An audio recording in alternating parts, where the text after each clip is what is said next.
In the Fade, which has got a powerhouse performance by Diane Kruger in Fatih Akin's, so like a socio-political thriller, which I think Kruger's performance raises above the level of mere revenge movie. A mother loses her loved ones in a terrorist attack, a neo-Nazi attack, and the German justice system seems somehow to prioritise the rights of assailants over the rights of the victims. Can the grieving Katja, the central character, find peace, or is violence the only path left open? On one level, I mean, this is a strange film. On one level, it's a kind of pulpy revenge thriller. On another level, it's something with much higher aspirations. I mean, it is an awards-winning film. Kruger won the award for Best Actress at Cannes back in 2017. The best way of describing it is it's like a cross between, well, not a cross, but it falls in that weird territory between, on the one hand, Michael Winner's notorious Death Wish, and on the other hand, Kelly Reichardt's very underrated Night Moves. The first act is visceral and affecting, and, you know, very, very tragic and powerful. The second act, which is the court case, is much more sort of formal, and there are evil defense attorneys who are, you know, basically...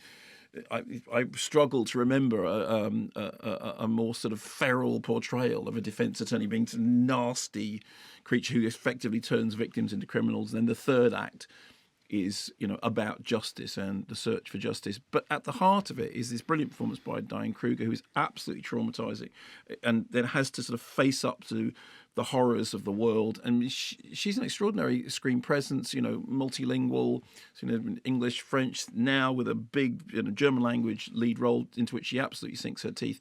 I think that she carries the film shoulder high. I think that there are moments when the film slips into generic cliche. There are moments when it's something more than that. But I think if it didn't have somebody of her caliber at the center of it, holding it together, it would be a much lesser film. And the camera is on her all the way through. I mean, it's one of those, you know, we were talking about Mother, and you were saying the thing with Mother, that one. But you interviewed Jennifer Lawrence for Mother. Am I right in thinking that? No, you interviewed Darren Aronofsky. Darren Aronofsky, yes. And one of the things we talked about was how Jennifer Lawrence is in every frame. Mm-hmm. Like the camera is like literally, you know, right up close with her all the way through, either in her face or over her shoulder. Yeah. And it's actually very similar. Okay, so with In the Fade, and it's one of those cases in which you see the really heavy lifting of a film being done by the central film. Often when you watch a film, it's, you know, it's to do with the soundtrack and the direction, and all those things are important. But this is one of those cases in which the film itself is hugely carried by a barnstorming central performance in a film